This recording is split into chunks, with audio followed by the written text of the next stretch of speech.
Cleveland for hosting us. What a wonderful event and amazing food, atmosphere. And to our friends at this Cleveland Stonewall Democrats for partnering with us on this amazing event tonight. My name is Nolan Andersky. My pronouns are he, him, his. I have the privilege of serving as one of the co-chairs of the Plexus Young Professional Committee.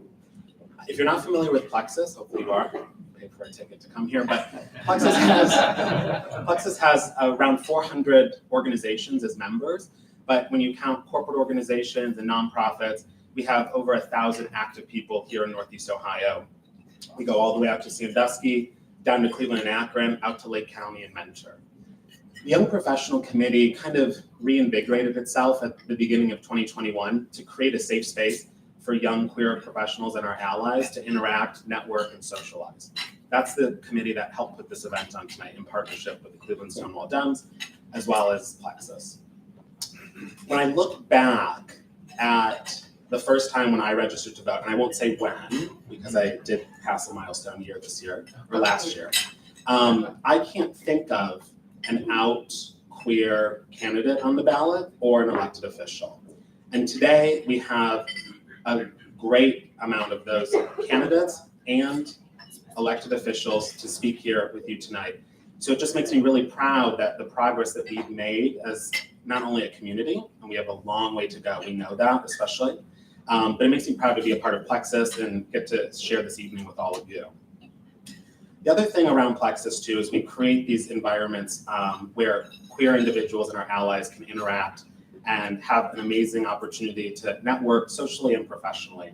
And we continue to do that. So if you're interested in Plexus or the Young Professional Committee, becoming a member, reach out to a Young Professional Committee member. If you can raise your hand, they should be at each one of your tables. A Plexus board member, raise your hand.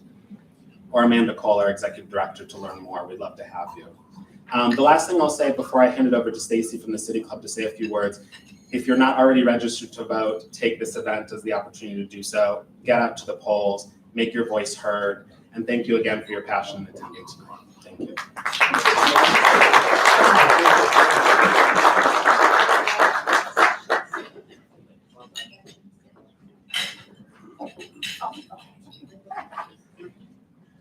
Welcome everyone to the City Club of Cleveland. My name is Stacy Holmes. I'm the event sales manager here. I want to give a thank you from our banquet manager, Latasha Crenshaw, and from our chef, Adam Crawford. That's the wonderful food you guys are eating. And I also would like to give a thank you to Maria, who is our AV department. So she has you guys all set up. So thank you. So I just want to share a little bit about the City Club. So the City Club of Cleveland is one of the nation's great free speech forums. We were founded in 1912, and our birthday is actually Thursday, October 27th, 110 years.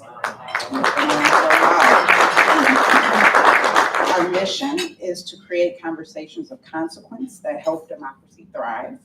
And our vision is of strong, informed individuals and communities that prize freedom of speech and civil civic dialogue.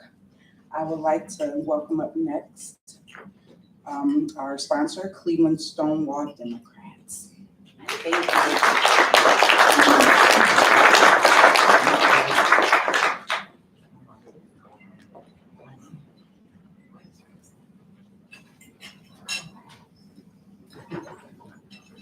Good evening. Good evening.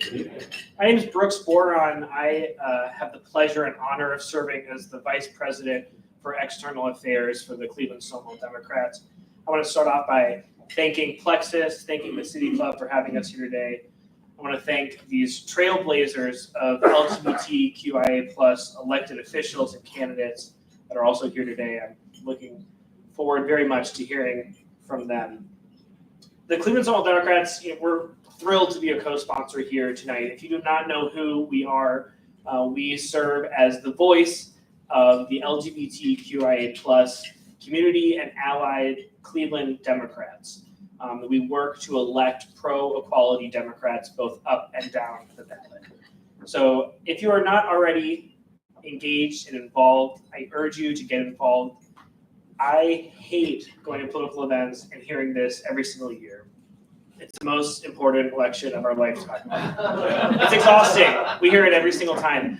I am going to come up here and tell you that this is the most important election of our lifetime, okay? You have trans rights on the ballot, you have LGBTQIA plus rights on the ballot, you have workers' rights, union rights, the right over your own body, women's rights, healthcare rights, abortion rights, environmental rights, and most importantly, democracy is on our ballot this time. So I need you guys to raise your hands. I want to see who here has already early voted. This is very exciting. Who here has a plan to vote? If you have not raised your hand yet, I'm talking directly to you, okay? I want you guys to know something about politics and campaigns in general. When you vote early, that means that campaigns then can move on to a different voter and not bother you. Okay, so first of all, you get off all those annoying calls. People calling you saying you haven't voted yet. Annoying calls? Well, I'm very sorry. The annoying calls that we're all getting. And what happens is you get off those calls and you allow the campaign to use resources to then get to those undecided voters, those independent voters, those people who aren't necessarily registered as Democrats. If you have not early voted yet, I urge you to go down to the Cuyahoga County Board of Education and vote. If you can't vote early, we need you to vote on election day. If you have your absentee ballot already, you need to fill that out. You need to get it to the Cuyahoga County Board of Education or whatever county you live in as soon as possible. Board of Elections. What did I say? I work with teachers a lot, so I apologize. We need you to get to the Board of Elections and drop off your ballots as soon as possible. I want you guys to listen to Senator Sherrod Brown, who always tells us to find 5 friends and get them to vote. I plan to bring 5 of my friends who aren't really politically active to brunch this Saturday, and then we're going to vote early at the Board of Elections. It's very easy. You get people together, you make it fun, because it is fun to defend our rights and to make sure that we are all involved in this beautiful experiment called the American process. I want to hearken to Harvey Milk and reiterate the words that he once said, is that rights are won only by those who show up to fight for them. That is what we are here today, to listen to the people who are fighting for our rights and hoping to elect people who will continue on with that challenge. You often hear that phrase, we're here, we're queer. Let's add, and we vote to that. So thank you so much for coming. I'm so excited to be a part of this event, and I cannot wait to see you all at the ballot box.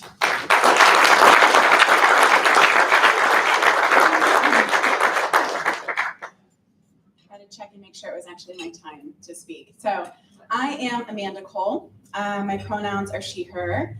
I serve as your executive director of the LGBT and Allied Chamber of Commerce and our Education Foundation. I first need to thank the Young Professionals Committee. We have Nolan, Megan, Shane, Lee, and Kai. If you're able to stand as you're able so we can clap for you. Yes, you did a nice job.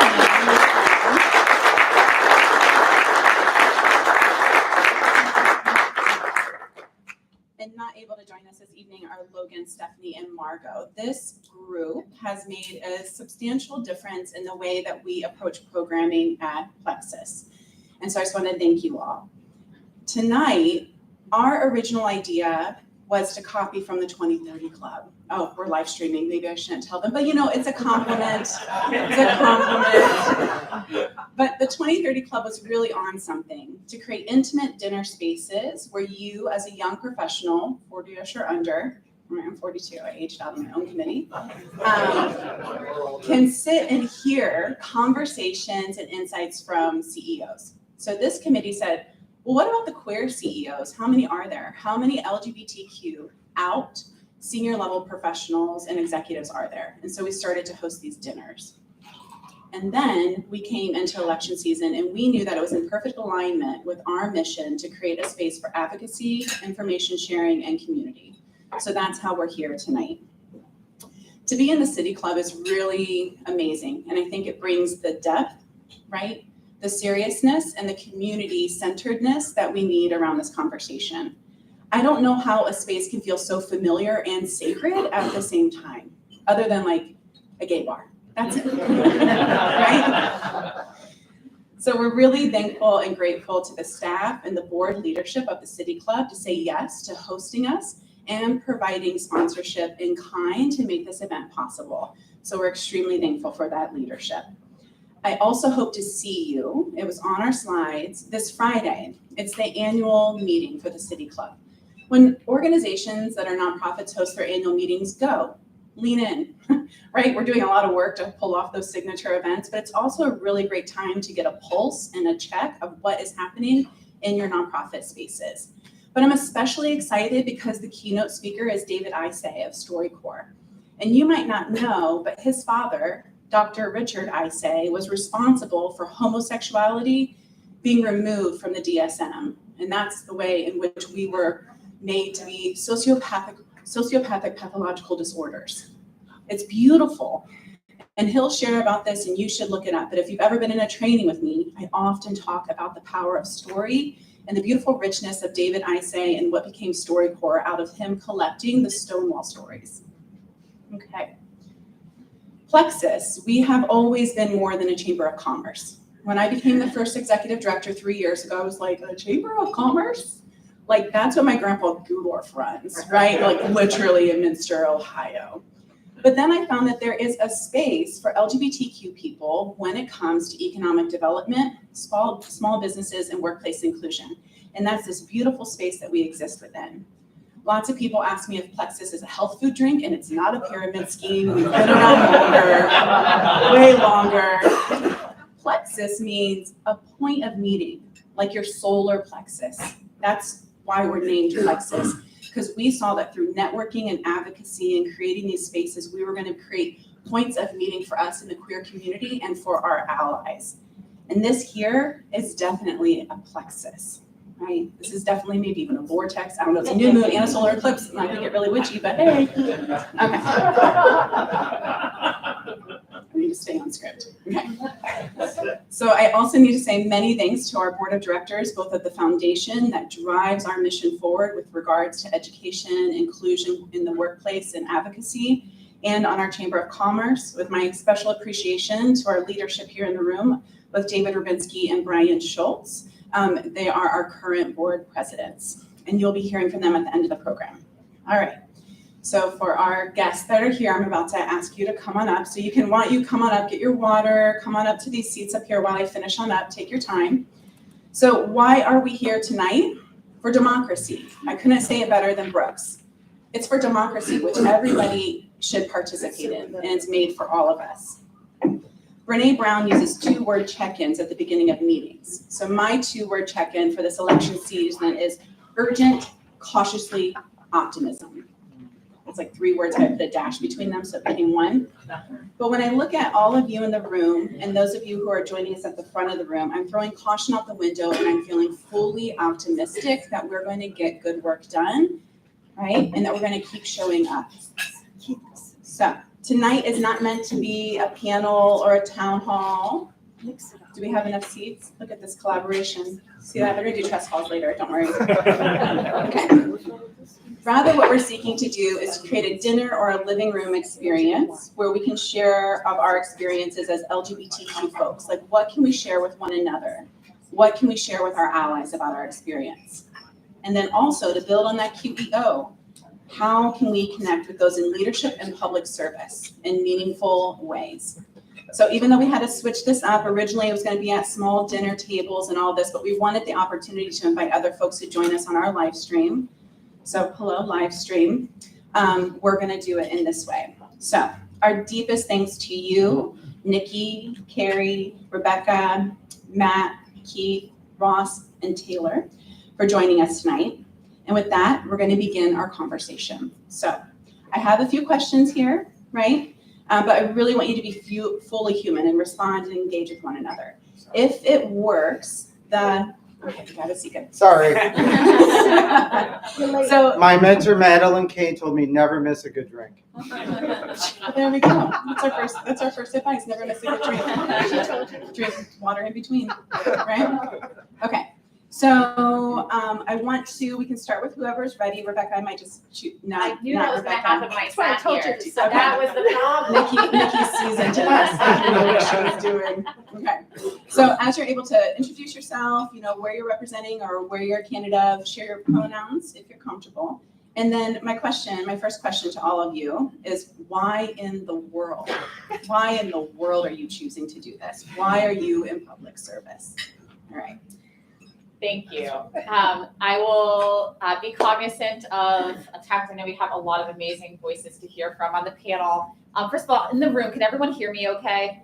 Okay, great. My name is Rebecca Moorer. My pronouns are she, her. I am the councilwoman representing Ward 12 in Cleveland, which covers 4 different neighborhoods: Old Brooklyn, Slavic Village, Brooklyn Center, and even a tiny little bit of Tremont. If you have been to the Christmas Story House, you have been to Ward 12. So I am honored to share a little slice of a great neighborhood like Tremont with Councilmember McCormick. So I have so many answers to that question, but one that is on my mind today is that I spent the first 30 minutes of my day just getting absolutely yelled at by a resident who I love very, very dearly. And she is at her wit's end after a million things have gone wrong in her life. She worked for decades for the school district until disability forced her to retire. She has struggled medically. She has struggled financially. She has almost lost her house. Her furnace wasn't working. Her grandchild has asthma. And she was calling me today because she saw a mouse in her house for the first time. And she thinks it's because of her neighbor who's not taking out the trash. And this resident I love dearly, and she needed a place to go to be heard about this mouse. And it can't always be me, and it can't always be for 30 minutes, but this morning, that was me. And she left that conversation in such a better mood than when she entered it. And it was an act of humanity. It was patience and grace on my part that I don't always have and that other people have offered me on days when I really need it. But I truly believe that public service can be an act of humanity and compassion. And that is why I am in it today.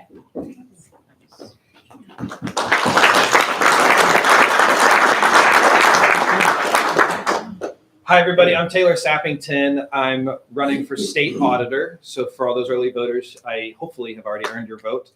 I'm really proud to be the first openly gay statewide candidate here in Ohio.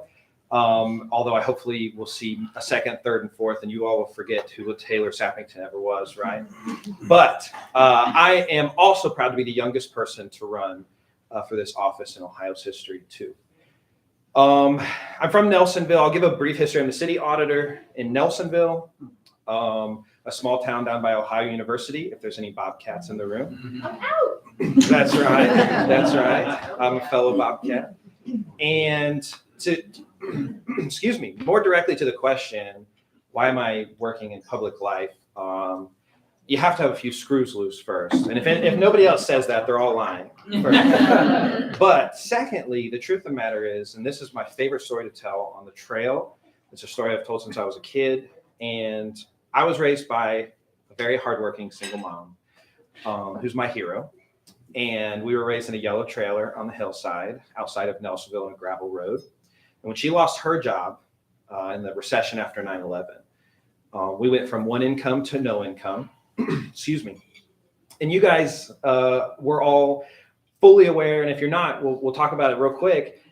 The statistics of a single parent in rural Ohio with 2 boys instead of 2 girls, it's worse with 2 boys, and then low income or no income. It's not good. And my mom's main goal was to just keep us out of prison or off drugs.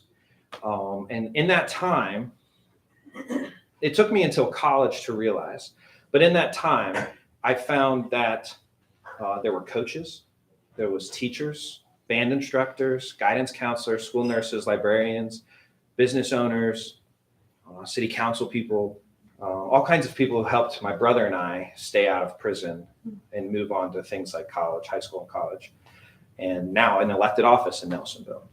So I'm in public service because I realized that it took a community, it took a whole bunch of people to keep my brother and I going. to lift my mom up in that time, who now is a registered nurse and owns her first home. And frankly,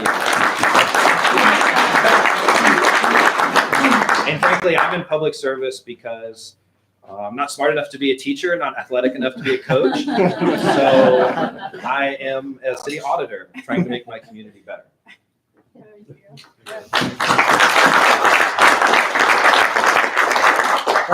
That's always what I say. I was never smart enough to do anything else, so I ended up in public service. But I'm Keith Benjamin. I'm a councilman in Bracknell, and I'm a lifelong public administrator, 30 plus years. And I'm sorry, I have a really poor voice tonight due to my allergies. It's not me. It's not Nikki, I promise. I've worked my way around the inner ring suburbs. I've spent 30 years working for the cities of Cleveland Heights and Lakewood, and the director of the First Suburbs Consortium, a consortium of 19 inner ring suburbs that border the city of Cleveland. And I've been in South Euclid for well over a decade now, and I do community development work, diversity work, economic development work, not only in South Euclid, but I have consulting side projects and work within Cleveland and Cleveland neighborhoods as well. I got into this to make a difference. Since I was a kid, I always wanted to do something more. When I was a kid, those of you who may remember this, there was an election for Cleveland mayor, and it was Ed Feehan and Dennis Kucinich were running for mayor for the first time. And I was in elementary school. I was probably in first or second grade. And I remember Ed Feehan coming to our school and talking about politics and government and how to make change and how to make a difference. And I caught a bug. And since then, I've been very active. And even when I was a dumb 10, 11, and 12-year-old, and I grew up in Cleveland Heights and University Heights, and one day I was at Cedar Center, if anybody knows what Cedar Center is, in University Heights, and I stumbled upon Skulls Men's Clothing. And there was Ronald Reagan and George Bush. And of course, back then, I was too young to even know their politics and what they stood for or anything else. But I ended up, they called me in because here's this little kid, and of course they want kids, you know, in photos and Photoshops, and they ended up doing that. And I just became hooked on politics and campaigning and how the whole system worked. And I followed it, and I became much smarter as I grew up and became a teenager and realized that the policies that some of those folks stood for are not right and don't represent us. But I'm in this work now, and I've done a lot of work in economic development. I've done a lot of work in 2018 in the city of South Euclid. We passed the most comprehensive non-discrimination laws in Cuyahoga County.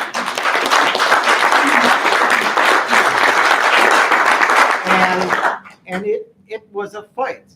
It was a fight. We had the Catholic Church and the diocese against us. We had Fox News coming to town. There were all kinds of nasty media. But luckily enough, we had a great city council that stood up and did what was right and supported the mayor and myself in our goals to implement these non-discriminatory ordinances, not just against LGBTQ people, but also source of income and protecting source of income, which is becoming a major issue in Cuyahoga County. So that's why I'm here. I'm here to make a difference. I'm here to move the needle. And in my position now as a councilman and an elected official in Bracknell, that's what I'm trying to do there. It's a small community. It's a wealthy community. But it's a conservative community, and we need to push toward change. Thank you.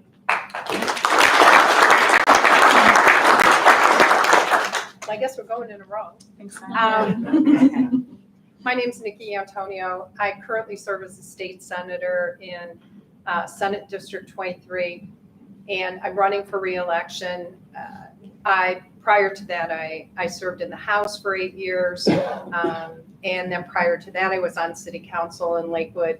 And a long time ago, Keith and I worked together in Madeline Kane's office when she was the mayor. And before that, so I have sort of a Mary Poppins kind of thing going for myself for a lot of years.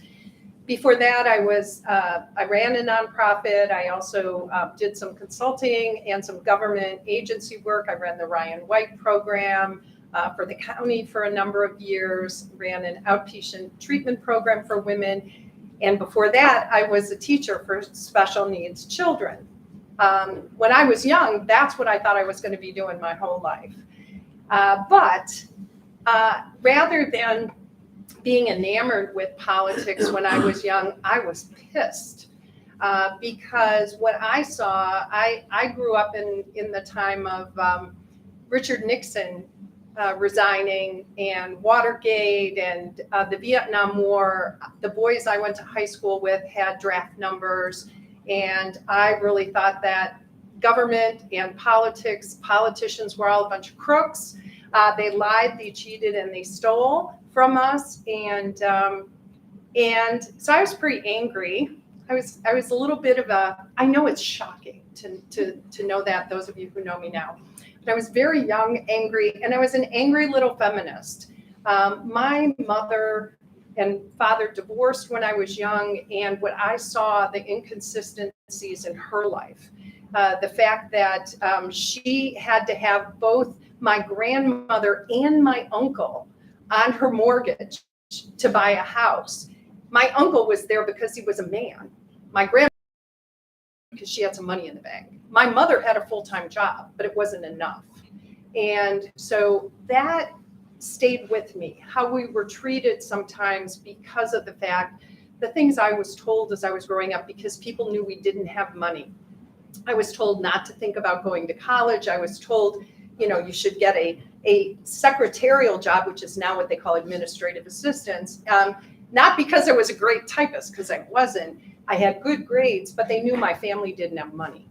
And that was the guidance I was given. And so I learned very young not to listen to what these wise voices were telling me about what my path was. And so one of the things I got from both my mother and my father was that we have a responsibility. We have a responsibility to leave this place, this earth, better than we found it. In spite of the ugly people that we may come across. As I got older, what I also came to believe was that I needed to honor the dignity and worth of every person that was in front of me, no matter what. Somebody asked me before how I do what I do, and that may be a question for later, I don't know. But part of it is just being able to really listen and be present with the person in front of us. Now, I know that now, but when I was younger, I was just kind of angry and searching for what to do, which is why I would go in, I would work on things, and then I'd move on. One of the things I knew, though, when it came to politics, I got the bug early because I wanted to see change. And I believe that if we had more women in office, that would be the thing to make the change. Because I knew how hard my mother worked. I knew how hard her contemporaries worked and were able to do incredible things with very, very little. Never doubt the ability of a poor woman to make everything stretch and to make the impossible possible. And so I started working on campaigns as my recreational activity, trying to get women elected to office.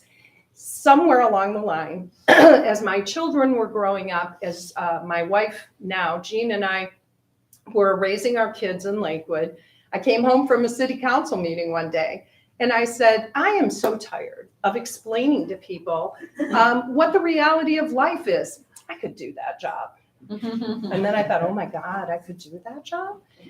And of course, once again, I was told I couldn't do that job. I couldn't get elected to that job when I started talking to people because of the fact that I was a lesbian.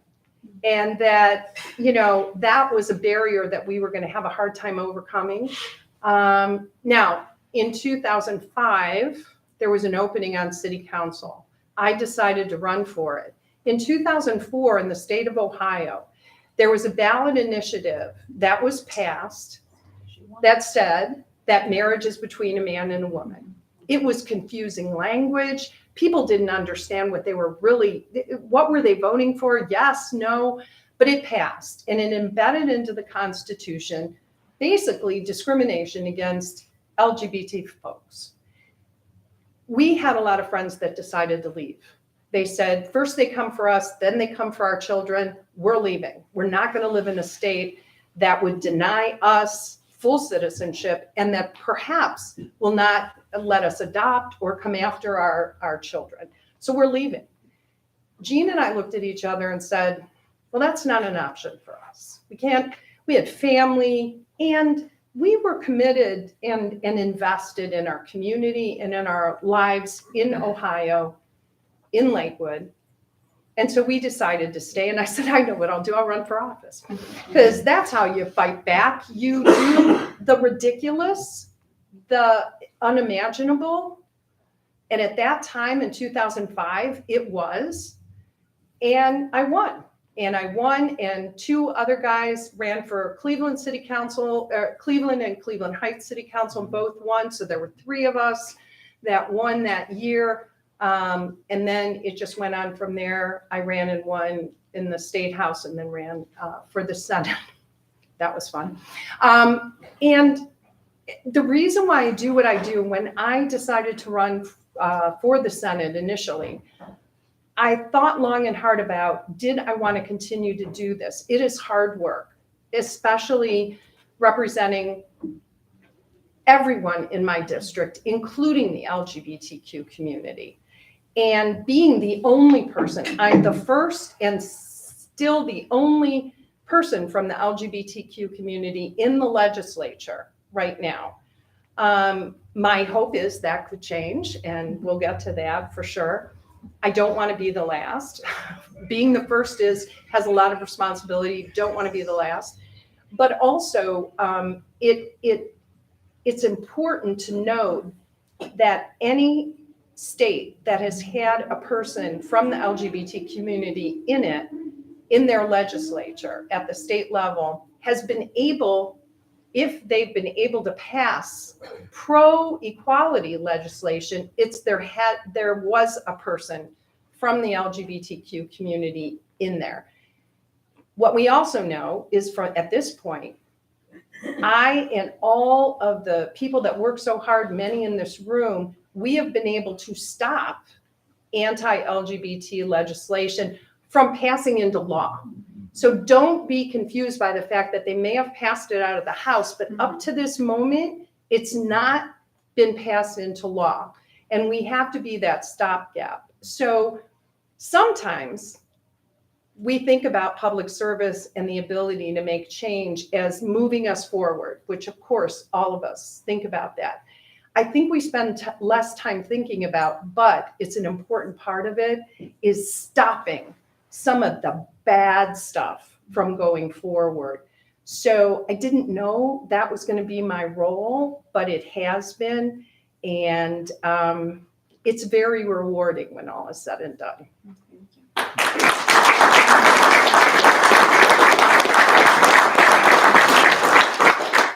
All right, good evening, everybody. Lucky me, I get to go between one of the most important senators in the state of Ohio and the guy that brought marriage equality to America. So wonderful.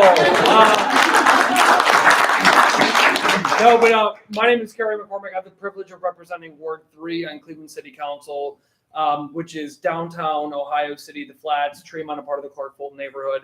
I also serve as our majority whip, or majority, oh my gosh, I just demoted myself, leader. I'm the first queer person to ever be on a leadership team in Cleveland City Council's history, so I'm proud of that as well. It's essentially the number 2 on council. Before I talk for 30 seconds about myself, there's an amazing panel up here, but I'm going to embarrass my colleague because my colleague, and first of all, I was fine being the only person on the queer council, queer quorum on council, and then she ruined it by coming on. No, but what is so exciting to me about this conversation around voting and democracy and getting involved is Rebecca, because she was a neighborhood activist, and literally burned out multiple pairs of walking shoes by going door to door and like for over a year working her behind off and knocking doors, thousands of pamphlets, volunteers. Like if you think of grassroots, what she does was like the grassiest of the roots. And she took out a very powerful incumbent. And to me, what she did is so inspiring because it says like, I don't care who you are. She wasn't wealthy. She didn't have millions in the bank. Not everybody knew who she was, but she had a message and she wanted change. And she like went out there and earned it. So I just want to like highlight what she did. She's killing it on council. Like,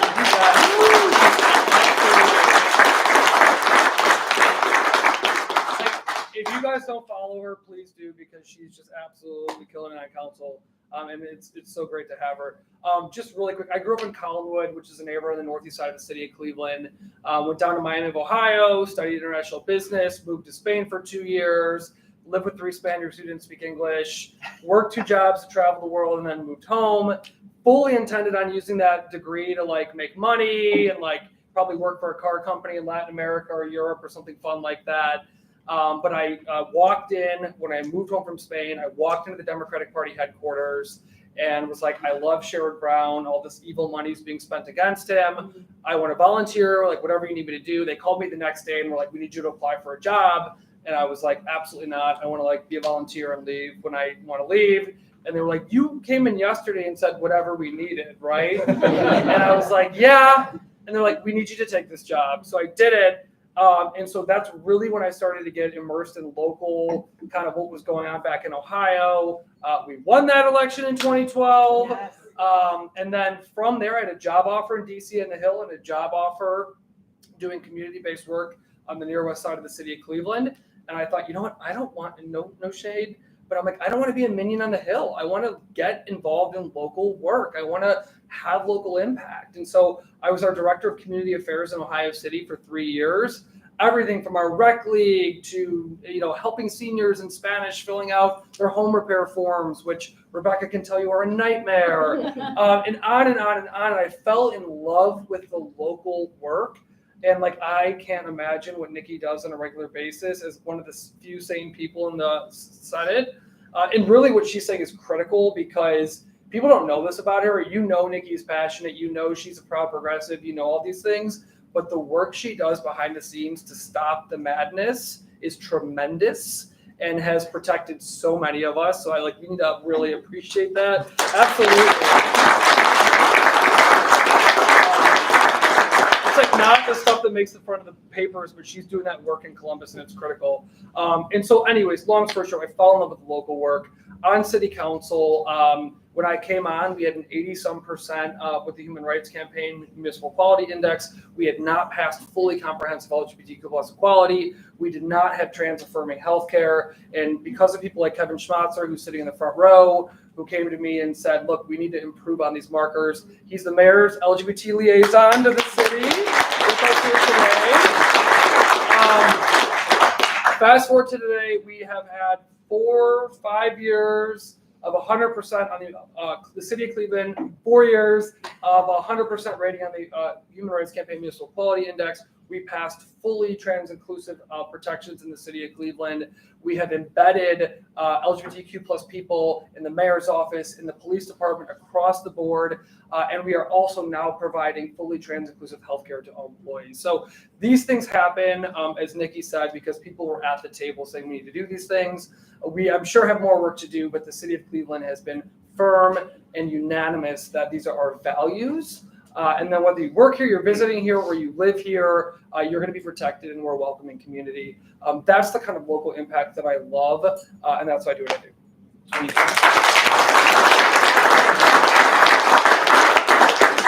2022 report is due out any day over the next week or two for 506 cities across the country, so you will find out. We'll put it in our newsletter. Hopefully that's your file. I'm Jim Obergefell, and I am running for the Ohio House of Representatives, District 89, which is half of Erie County, most of Erie County, Sandusky, most of Ottawa County, Port Clinton, and most of Huron County. I grew up just with public service. My mom was a librarian. My dad served in the US Navy.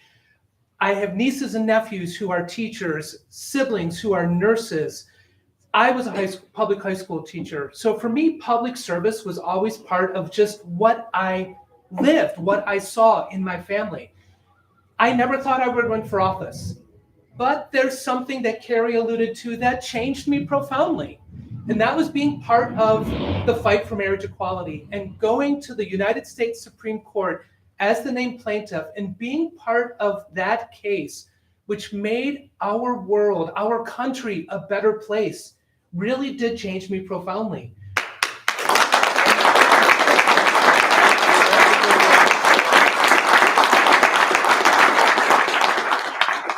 I think a lot of us here when we're young that one person can change the world, a couple people can change the world. I know I heard that, but I always thought, oh, that's just a saying. But then I lived it. And I realized that I have to keep fighting. I have to continue being part of making things better for others. Since the decision, I was on the board of directors of SAGE, which advocates for older LGBTQ+ people.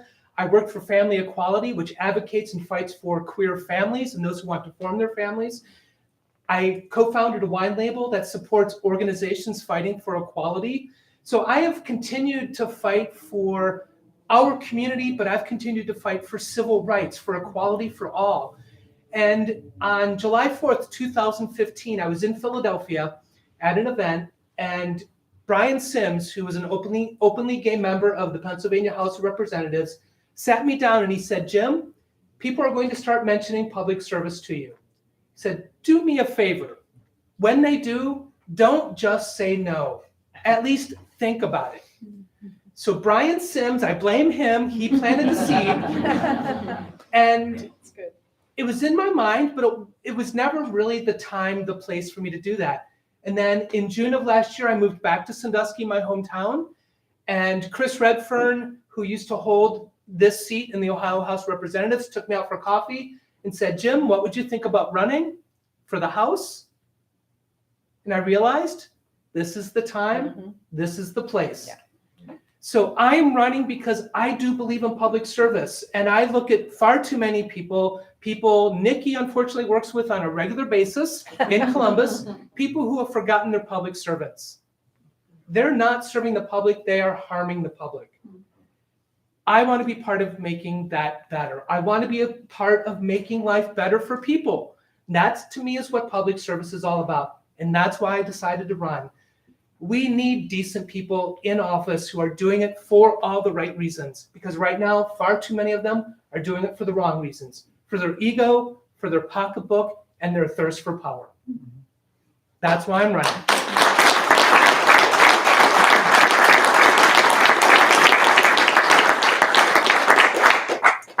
Good evening, everyone. My name is Matt Kilboy, and I just want to clarify for the record that Plexus actually stretches all the way down to Deerfield Township in southeast Portage County, where my LGBT certified business is down there. So we go far and wide.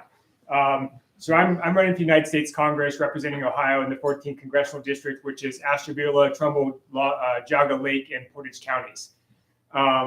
So some words to describe me: overeducated, well-educated farm boy.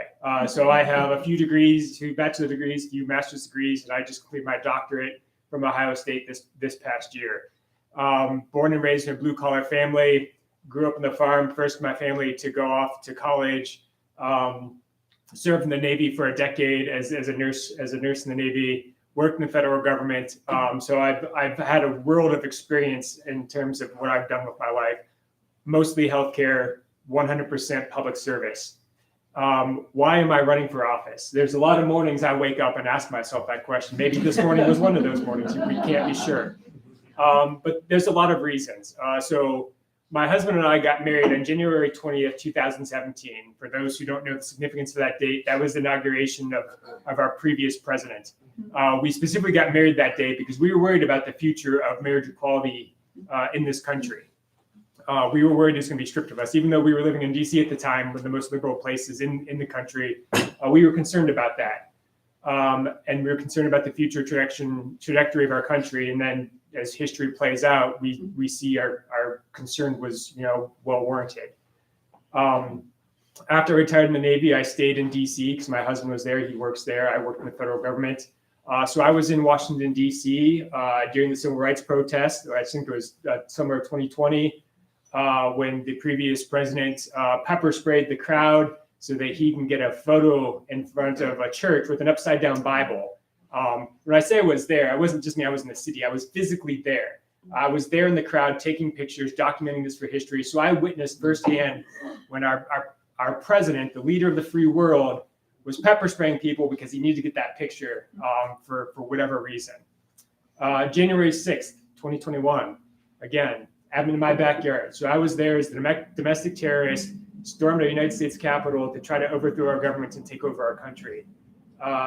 DC became a war zone after that. There was razor wire, there was fences, the National Guard occupied the city. It was the most surreal experience ever, and I lived through that. So if there was any other reason to run for Congress, I don't think anything could top those reasons. So that's the biggest reason I'm doing this. In part, as I alluded to, I'm a serviceman, I'm a veteran, and this is in part a continuation of service to my country. So thank you all for being here, and thank you for hosting this evening. I look forward to questions and getting to know you all.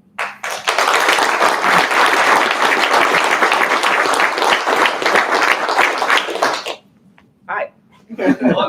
My name is Ross Widener. I represent Monroe Falls Ward 1 on City Council. Monroe Falls is a small suburb north of Akron, population 5,000 and change. And I'm in a ward seat. So I look forward to telling you a little bit about my experience, but just a quick story is just about Jim here. It's such great to meet you.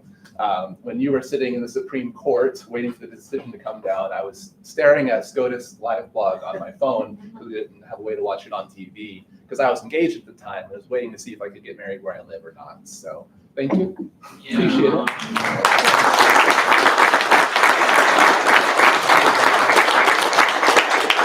So that's why I'm here. My story, I guess, is a little bit weird. I have a master's degree in chemical engineering and like a comfortable corporate job. So I sympathize with like why on earth comment from Amanda why I ended up here.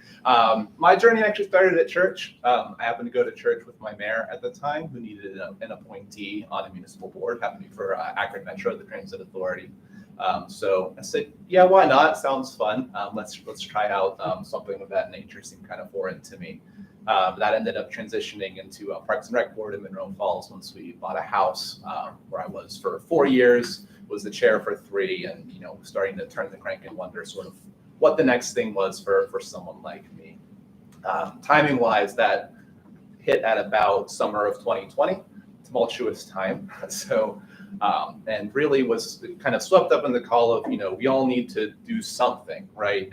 It's always the memes, right? I'm a millennial, obviously I'm young up here, but and I think the one that on Facebook that stuck with me was one that said, when your grandchildren ask you about this time and what you did, are you going to say, I made my Facebook status, I'm sick of all the politics on here? So I was on the quest to see what was the thing that felt like enough. So I donated to a bail fund that felt lazy.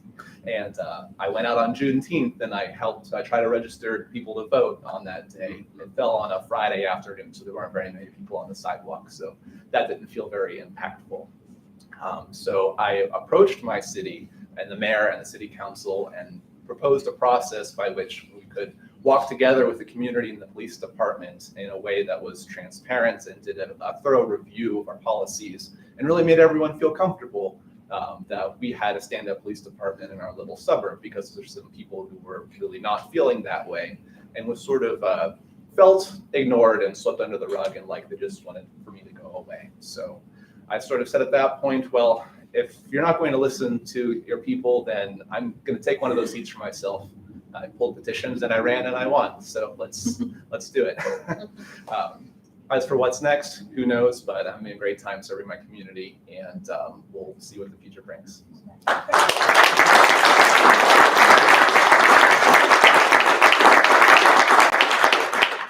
For my next question, I want to check, does anybody need any refills on your drinks or anything like that? Yeah?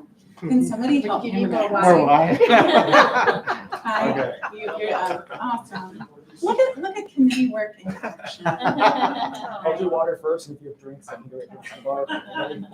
No, I Also, paid the my limit bar on one. is open, so as you need bio breaks, if that includes beverages, you can step out that back door to do that. So thank you, Kai. I really appreciate that. Thank you. All right, so one of the things that really stood with me and that you all were sharing, it's like all the little bits of being a human, right? How we grew up, our churches, our service to the community. It's the personal part that can really inspire us to get involved in our politics. I appreciate you again, Kai. Thank you. So I'm going to switch it up in case you did memorize the questions I sent to you. There was only three. And so I actually want to get more, because the other question was, what keeps you up at night? But you all spoke to that in some ways, whether it's from your past or it's The Mouse in the House, which is totally a children's book already, but I think you have another Ward 12 version of it. But what I'm curious about is you're out LGBTQ folks. Queer people, we're always everywhere, but we don't always have the opportunity to be out fully as ourselves, right? Even as we move in progressive ways in society. So my question to you is, as out public service members? I don't know what this is. Okay, anyway, sorry, let me get it back together. I'm a little bit clamped. Is what are these opportunities? What are your insights? And also, what are the challenges that you're experiencing? And Nikki, you alluded to this, but I was in a space with you last week, and you also said, when they want to do this to us, they have to look me in the face, right? That really stuck with me. And that's the power of being out and taking the risk of doing that. So whether you're running as candidate or whether you're already in your position, what as a queer person informs you, as an LGBTQ person informs you? What are the insights? What are the challenges and barriers being public service and public service? Is that good? Does that make sense? I kind of rambled there, y'all. Because I just want to sit here and be here for like 3 hours, but we have to wrap up in 30. We'll make it Well, up as we go. since you referenced it, I'll I go did. first. I'll give you a break in the line.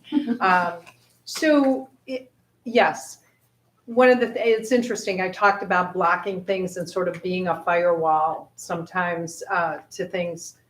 I went from being a, fiery, angry person to being a firewall, which is it's a different job, right?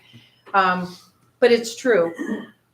When I have a conversation like the one I had last year, this year, last year, 2 years ago, where some kind of legislation they're trying to rush legislation that's had an amendment attached to it. The last 2 times this happened right before our summer recess, it was folks in the House trying to attach a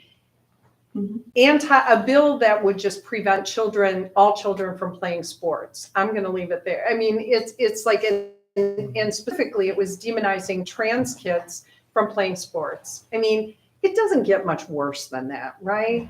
And so certainly I was angry. We were following what was going on in the House while I was sitting in the Senate on the floor voting on bills.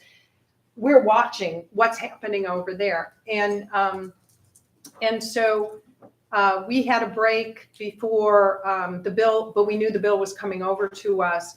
I gave him all my talking points, We are the deliberative body. We should not pass something quickly like this. We are better than this. And are you an expert? I'm not an expert at this.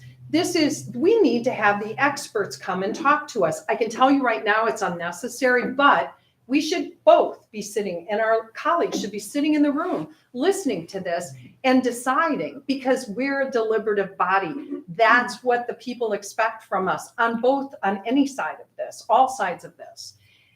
And he said, I've got to go talk to my caucus. Okay.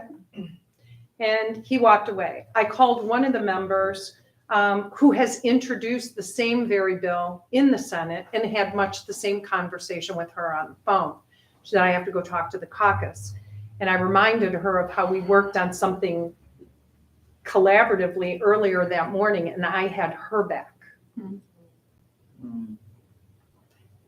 And the minute I called and she answered the phone and knew it was me, she went, She knew that I was going to have this conversation with her. We both went back to the morning when I was holding her up because she had done something great. And I was publicly acknowledging that. So what ended up happening is the bill stopped. We did not take it up. The majority figured out a different way to pass legislation, and that was a stopgap. We knew it was momentary. But here's the other thing I want to say. Later, 6 months later, when I heard members of the majority talking to reporters about, because they were being asked, are you going to take up that bill? What's going to happen with that bill? Do you want to know what was said? Well, we're the deliberative body. And he went point for point. And what I knew when I heard that, and I'm sure everyone up here has this kind of a story, not only do you have to look me in the eye, we have this conversation, we influence the conversation, we move the conversation, and it's because of relationships and because of the fact that we're standing right there. And I'm an equal, I am a peer. All of us up here, we are peers of our colleagues. That makes a difference. So I'll leave it there. Can I just add to that? Go ahead, Clem.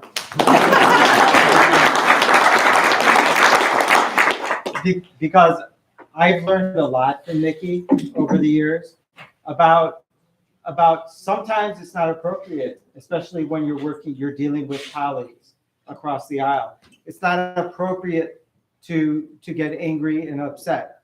You have to engage, and you have to listen to them and hear their story and hear their point of view. And they need to also listen and hear our point of view and where we're at.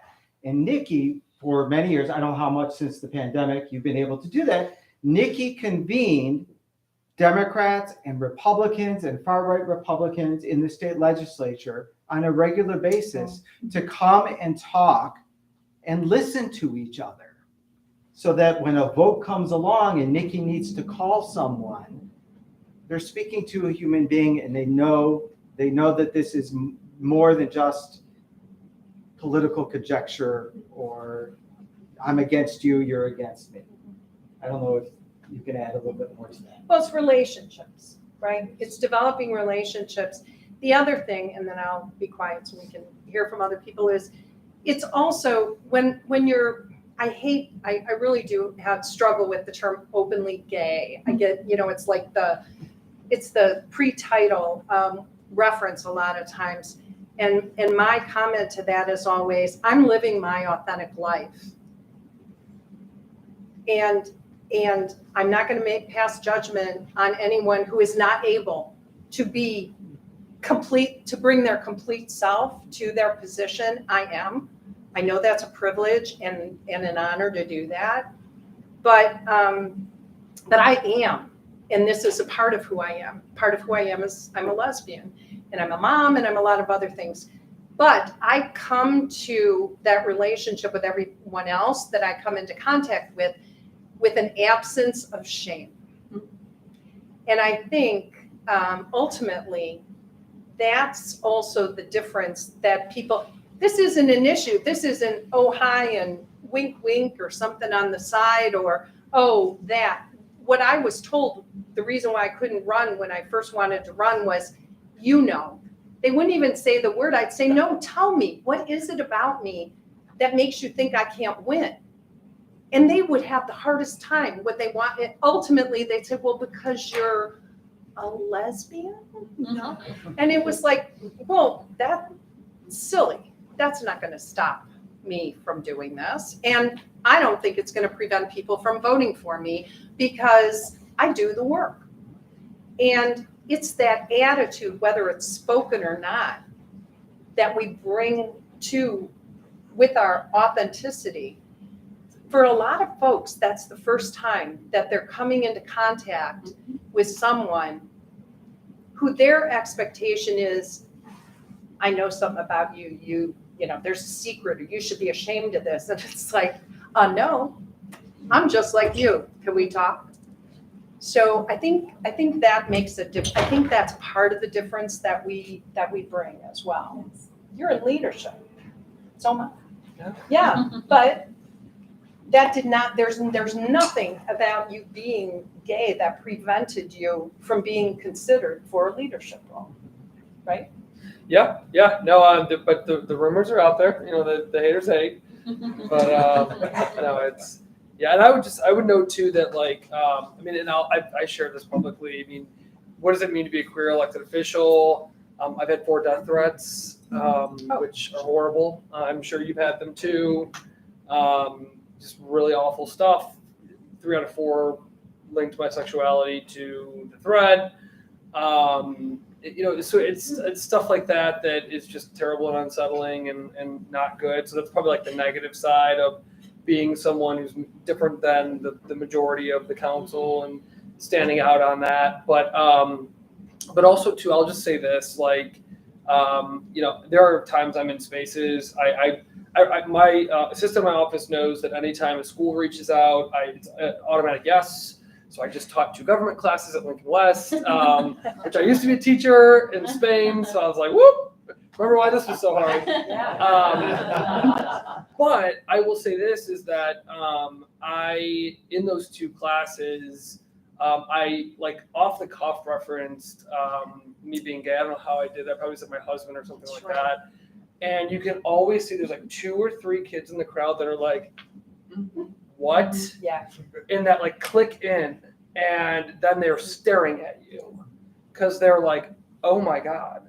And I don't know those kids, what their sexuality or identity is, but like I'm willing to bet that they're within our queer community and they are shocked to see someone that their teacher brought into government class who is a council person who just said my husband. And to me, that too is like, Rebecca and I, like, we care deeply about housing. We care deeply about fighting the effects of redlining. We care deeply about multimodal transportation down the line.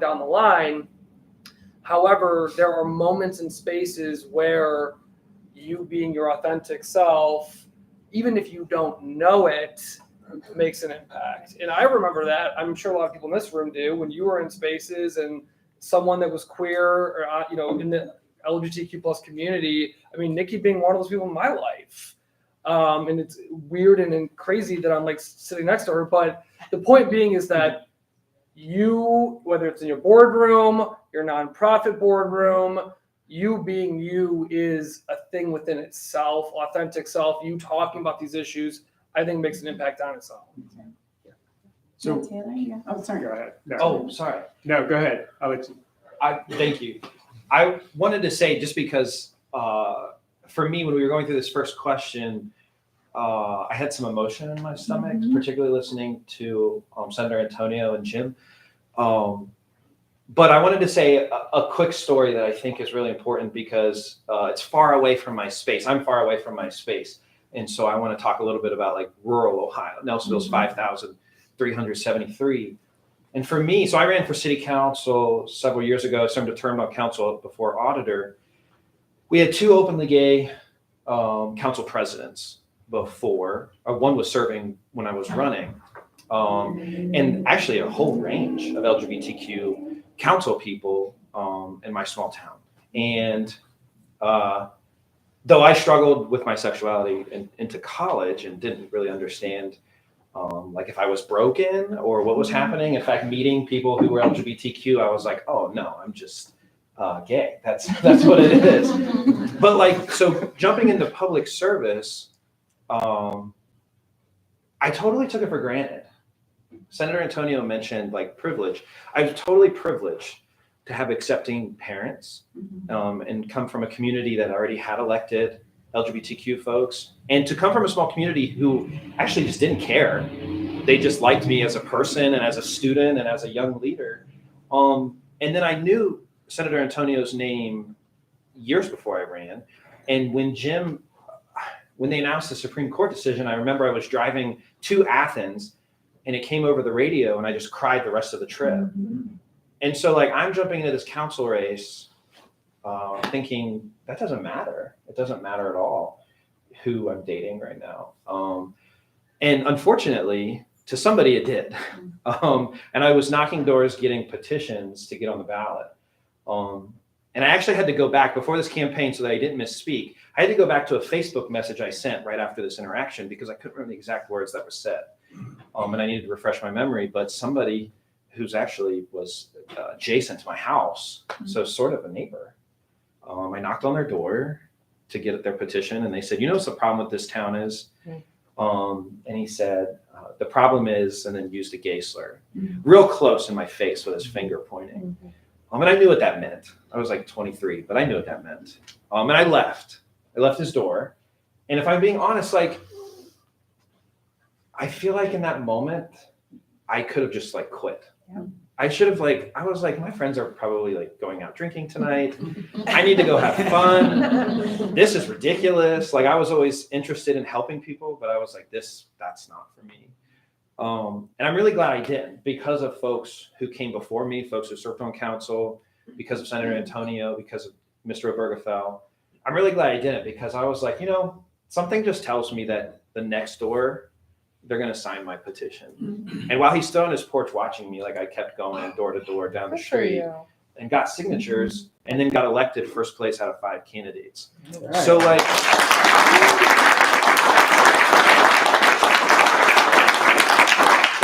I'm not even saying this. I know like, there's an Appalachian portion of me. I'm Appalachian. You're not supposed to talk about yourself in Appalachia. So like, I'm sort of blushing making the story about me, but like, I think it's so important. The role, I want to build on like Councilman McCormick's comments, like the role you play just by existing and just by being yourself, like Senator Antonio said, people are really depending on that. And it impacts things when you don't even realize it, right? I was just driving, it probably was driving your life, right, Jim? The Supreme Court case, or like it was a press and these huge events and all these things. And, President of the United States was talking about it. And here I was driving to work or someplace, but it really had an impact on me later and kept me going. So thank you. It's really weird to be on stage with you, on this with you. But I just really wanted to back up those comments because I'm sitting here thinking about like, wait, they're saying being yourself matters. And I'm like, yeah, you guys being yourself matter to me. So be yourself and keep going. In public service.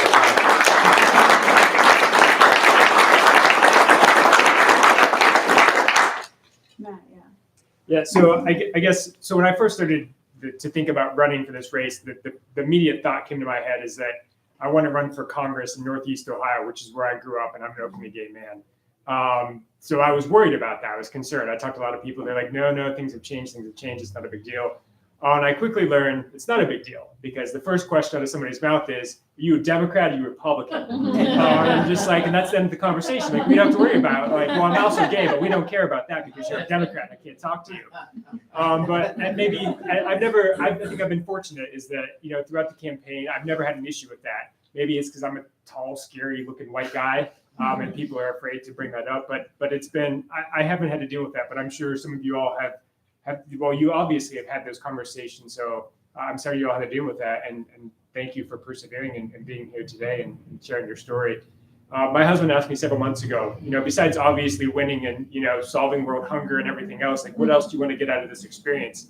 And to me, what was important was kind of being a role model for the LGBT community. So I made it a point to go to every Pride event, every LGBTQ event within the 5 counties I'm looking to represent throughout the year, because it was important to me to speak, to be seen, and to let folks know whether it's, a 12-year-old kid or a 67-year-old, person, like, because it's just like all factions, they need to know that it's okay. Like this is a safer space than what it was, 10, 20, 30 years ago. So that was important to me, is to be out there, to be open, not to be afraid, and to be an example for other people to look up to. So that was a big part of what I wanted to do with this campaign.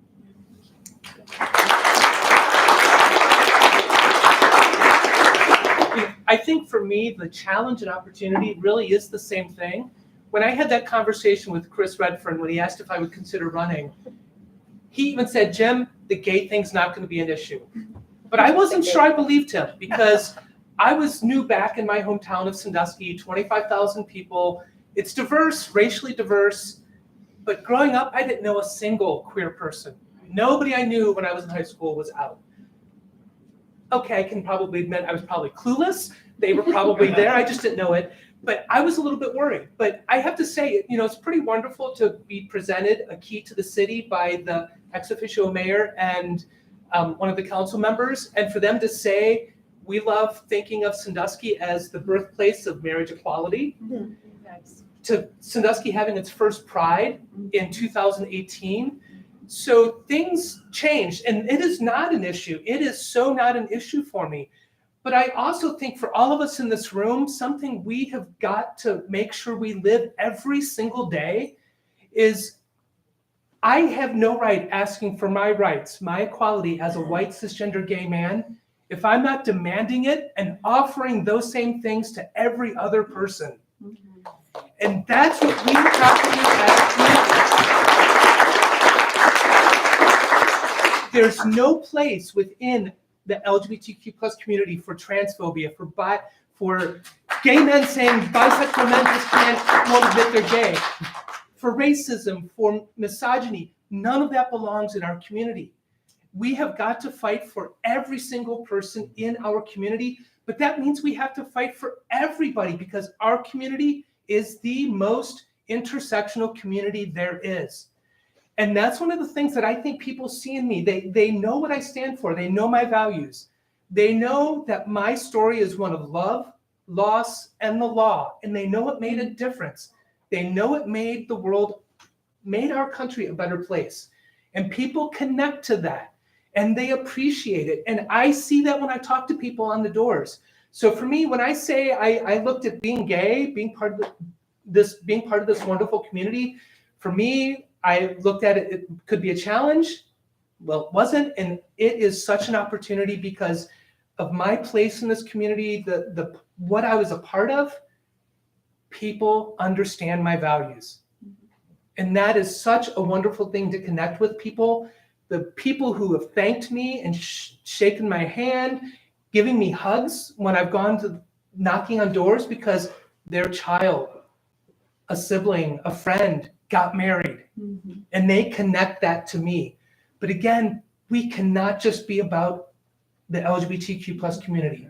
We've got to be about every marginalized community. And if we're not, then we have no right to ask for anything. We need to ask for that, demand that for everyone else. And not just demand it, but we must offer it. We have to live that. So that's a challenge and it's an opportunity. And it's the opportunity that I really live my life around because that's how we make this a more perfect union. Again, that's what public service is all about.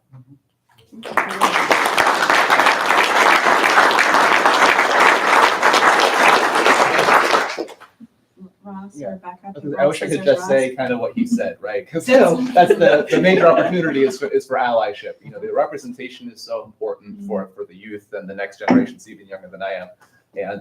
And because I also would say I haven't really faced challenges, so to speak.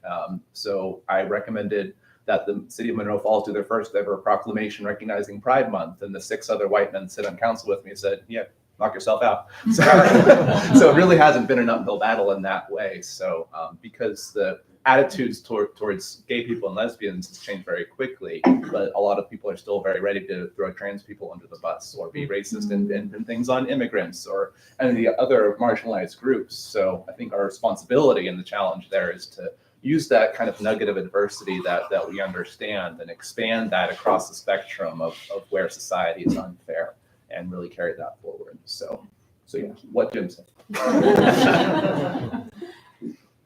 Oh, no. You're very good. Yeah, you're our last person. You have anything to add? Yeah, I do. I've been listening so intently and a lot like you, just feeling a lot of love and joy from the panel up here. And as every person has gone thinking, okay, I agree with that. I layer on top of that. That mirrors this thing I've experienced and this all makes sense. And so the only thing I have left to add is it's sort of small and almost feels has less weight than everything that has come before it, but it rings true to me, and so I'll share it. Which is that I being queer shapes how I see the world, and as a teenager, gave me, I think, this sense of awareness and this sense of introspection and this sense of questioning that stays with me today. And so I think about, being like a middle schooler sitting on the bleachers in gym, and all the girls are talking about who their crush is. And I was like, how do you pick a crush? Like, what is that? Do I pick a boy? Am I like, Bobby? He seems fine, do I do that? Or, when I was, my high school girlfriend and I had like a weeks long debate about whether or not we would be out together at prom. And it took, it was sort of this situational awareness. We were kind of like gathering little nuggets from the school, like, is there going to be anyone else out at prom? What kind of dress? It's like, she gonna wear a suit? Like, would I wear a dress? And so there was this sort of situational awareness that growing up queer gave me earlier on. And it makes you wonder why is the world that way? And then, as we see just the lightning speed with which the gay rights movement took off in the late 90s, 2000s, culminating so much in marriage equality with you, Mr. Obergefell, that questioning became this idea that change was possible in even a young lifetime. And so I think for me, that lit a fire where then now I look at the world and I say, why is it that way? And also we can change that. We can change that. And so I'm really grateful. I'm grateful for that sense, because I don't think everybody gets that as young and as forcefully as I did. Yeah, thank you.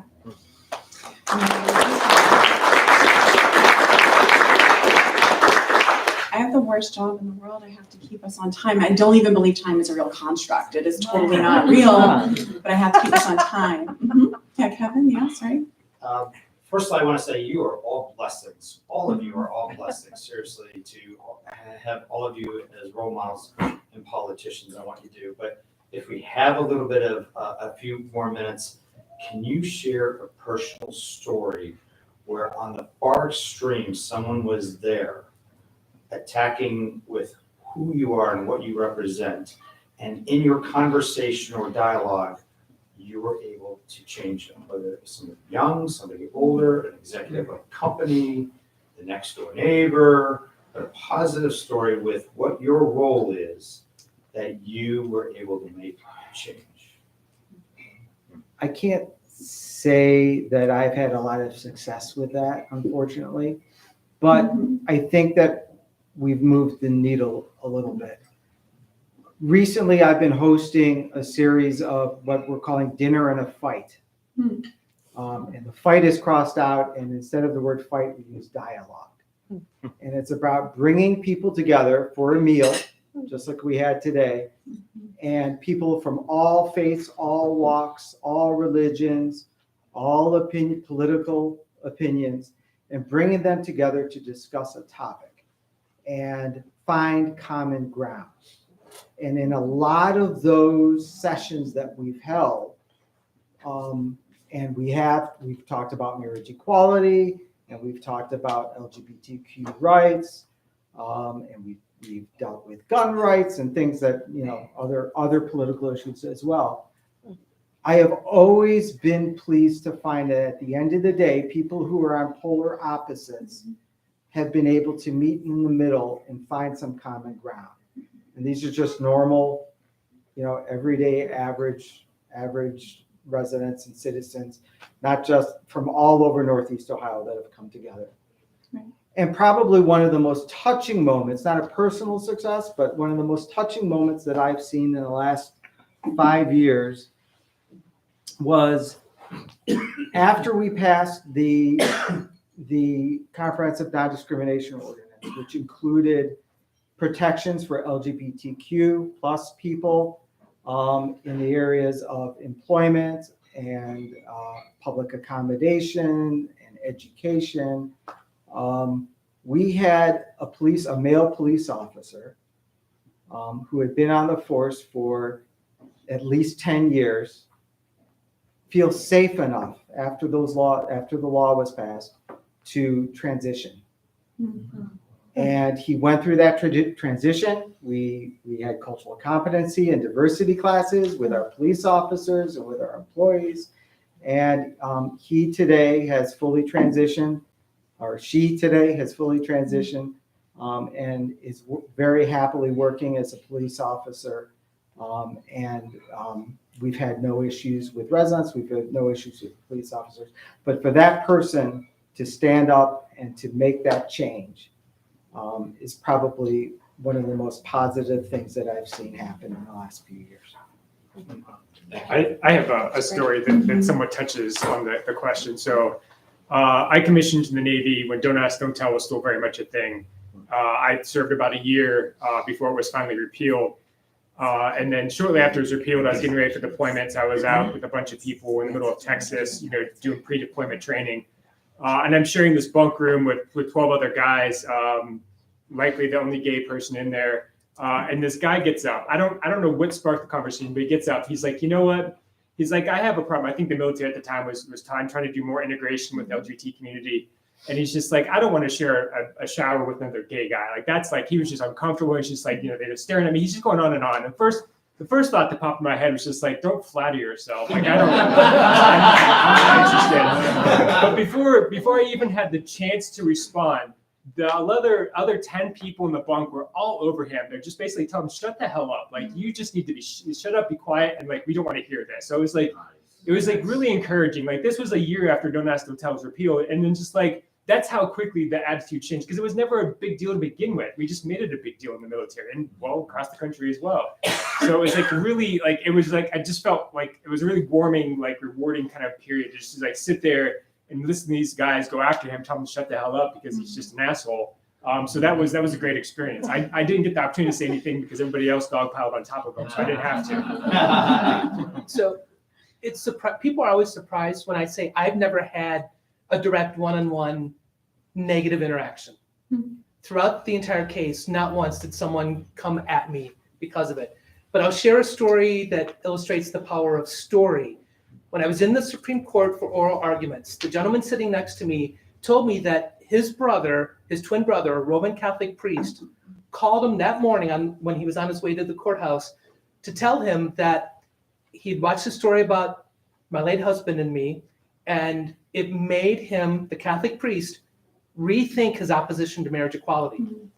A little bit later, the guy said, and Jim, he shook my hand, thanked me for fighting this fight and told me it was the right thing to do, and then told me that he was an evangelical Republican.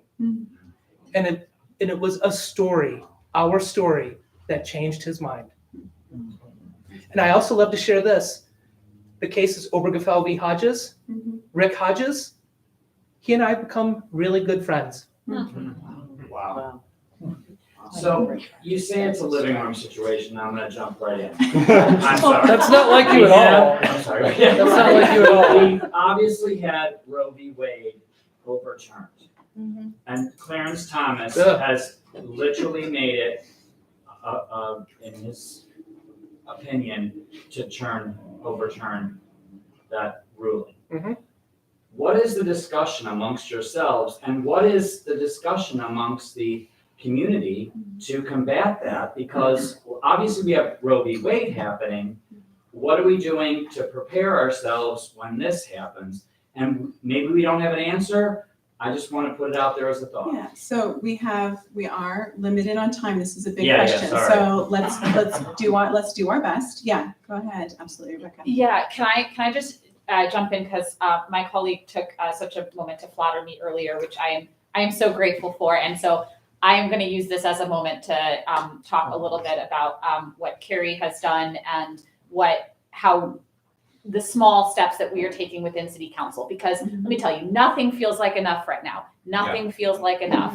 And it hits me to my core, and just knowing that reproductive freedoms that were taken for granted are not there, and that we are at a pivotal moment. And just to hit this home, I know we're tight on time, but has anybody else gotten these absolutely vile anti-trans mailers in the mail from a DC PAC? I see a couple nods in the room. They've come to my doorstep and they are horrific, and just saying all sorts of stuff about what hormone replacement therapy is and what it does to kids and things like that. And we're in this tipping point where all of us have a choice about what we are going to do in the days ahead. And the day that Dobbs came out, there was a flurry of activity among the 5 women on council. And we talked with the council president. He was on board with us producing the first policy statement about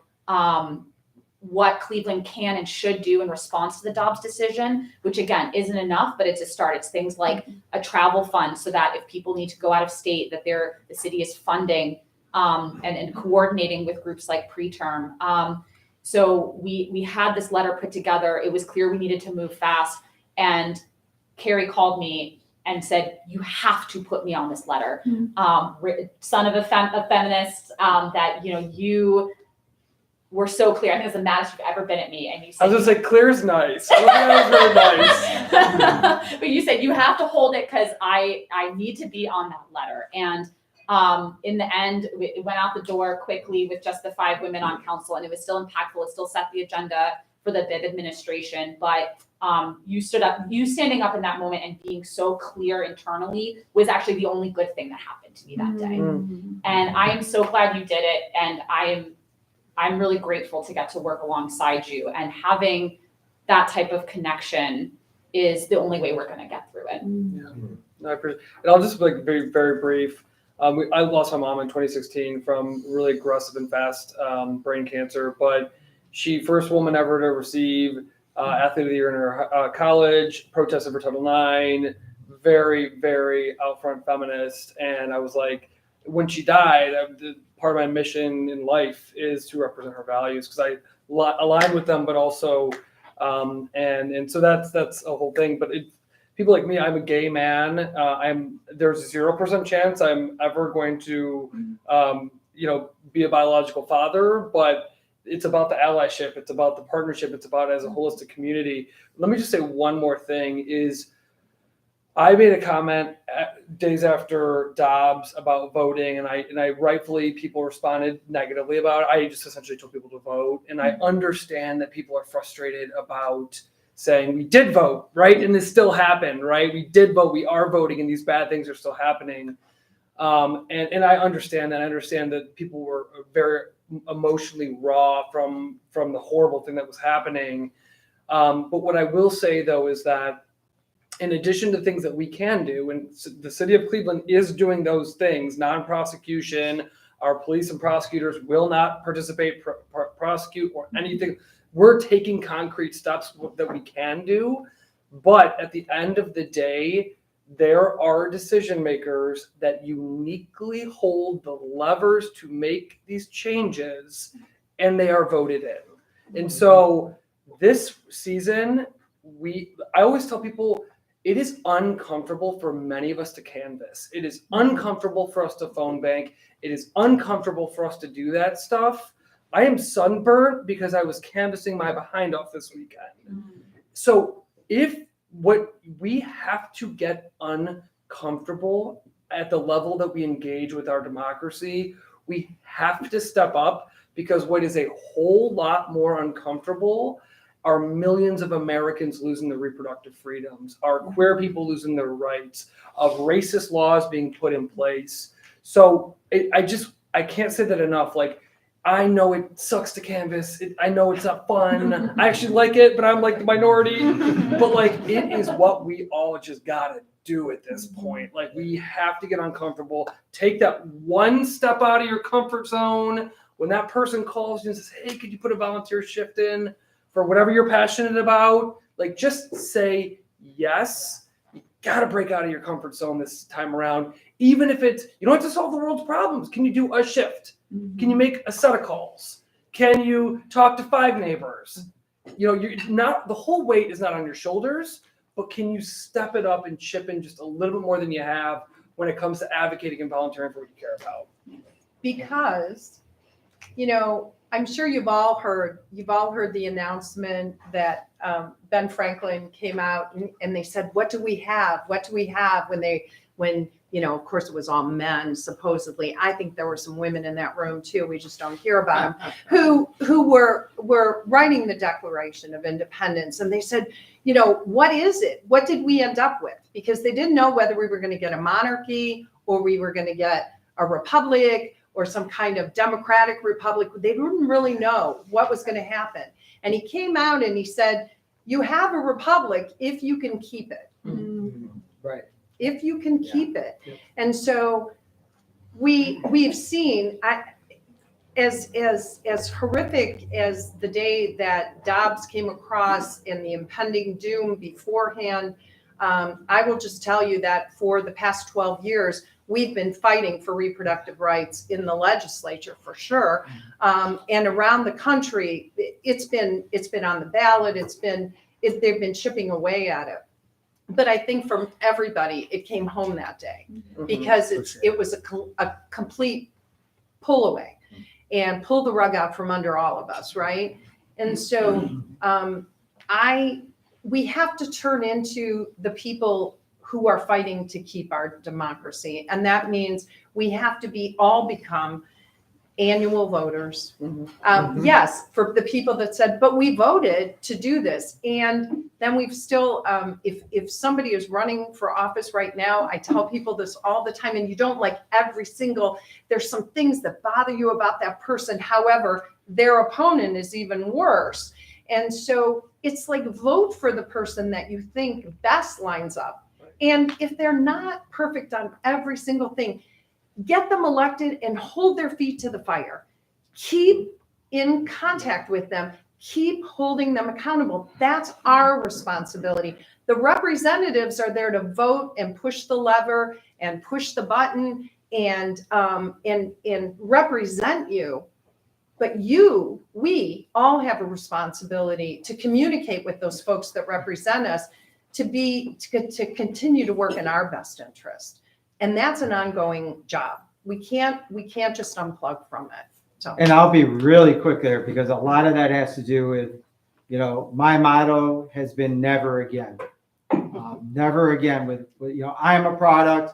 My grandparents fled Europe in the Holocaust. Some of my relatives made it, some of them didn't. And so our motto in the Jewish community has always been never again. And we've seen it pop up, Charlottesville and last weekend in LA, anti-Semitism, all over this country popping up. But, never again is more than just anti-Semitism. It's never again means never again racism, never again discrimination against LGBTQ people. So that's my motto as I go into this election season, is fighting that. Yeah, and just remember, I know she's going to say, cut us off. There's no closet big enough to send us all back to.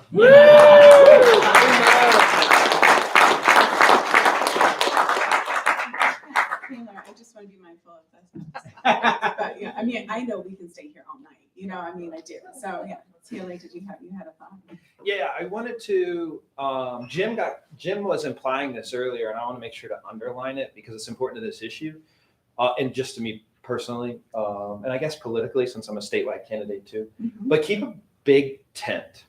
Keep a big tent. If your definition of success involves scratching off most of the people who are going to vote on this issue, we're not going to win on this issue.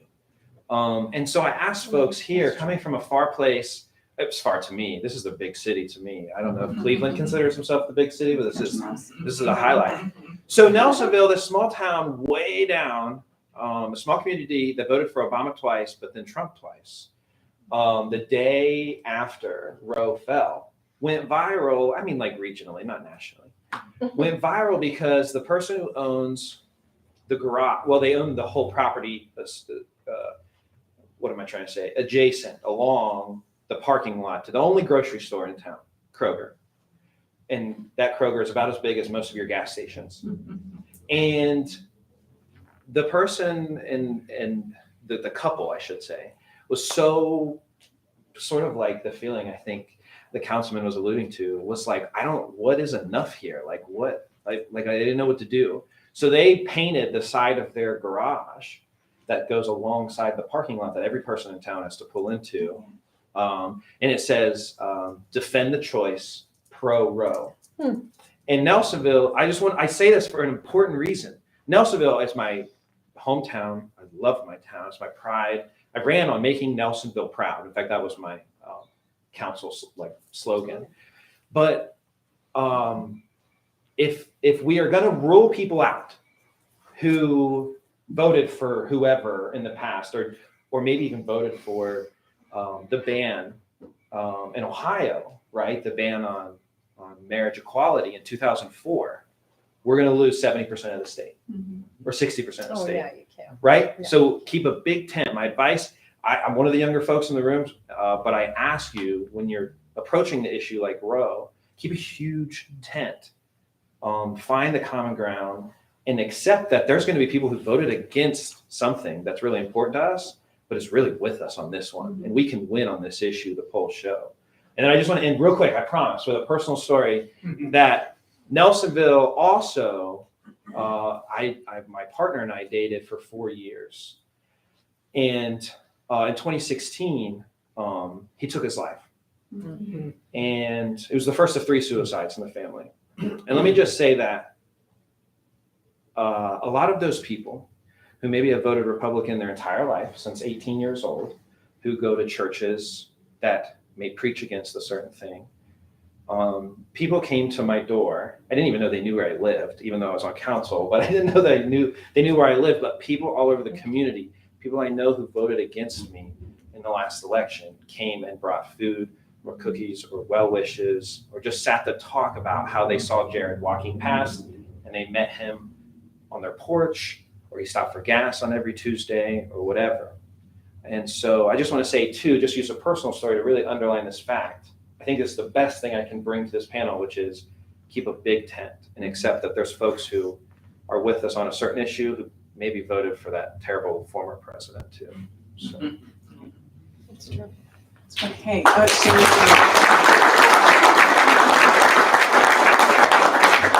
So I want to thank you all for being here, being vulnerable, right? Not being openly anything, but being open and authentic, right? You know, there's a difference when you put an ly versus when it's a noun. So just also some real takeaways. You know, Rebecca, you said you were the best thing that happened in that day. So we need Carrie was, to be clear. Right, that's what I meant. Like, Carrie was the best thing that happened in that hard day. So just a reminder that we always have the opportunity to be the best moment in somebody's day, right? So like that just goes across the board in many ways. I also just want to, again, remind you to think about coming for the annual meeting and checking out on StoryCorps, because it gets to just this thing. How do we have conversations across difference that are meaningful, that are respectful, and can be change, but aren't located within change in and of that way? So Brian and David, I think, because since we're over time and we have to be respectful of our wonderful serving staff that is working, we're going to bring our time here together for a close. I appreciate all of you for being here. We don't exist as a center of being of Plexus without y'all showing up, right? So stay connected with one another. Make sure you continue to show up with Plexus and follow us, and show your support and amplify the messages of the folks that are up here today. They've given us a lot of their time, and those who are running for election or office are taking time out of phone calling, canvassing, and sleeping. So make sure, even if they're not in your district, that you're amplifying that, right? And when you take people to brunch, your 5 people to brunch, right? Make sure that you are thinking about where you're spending your money, right? So please continue to support LGBT-owned businesses. You can check out our allied businesses that are a part of Plexus, and also think about all of us that are in the margins: queer, BIPOC, women, veteran, differently able-owned businesses. Help bring us into the center with your money. When you go to brunch, drink mimosas for me with no orange juice, and then go vote. Go vote. So we really appreciate you all being here. Thank you so much for the City Club staff for staying.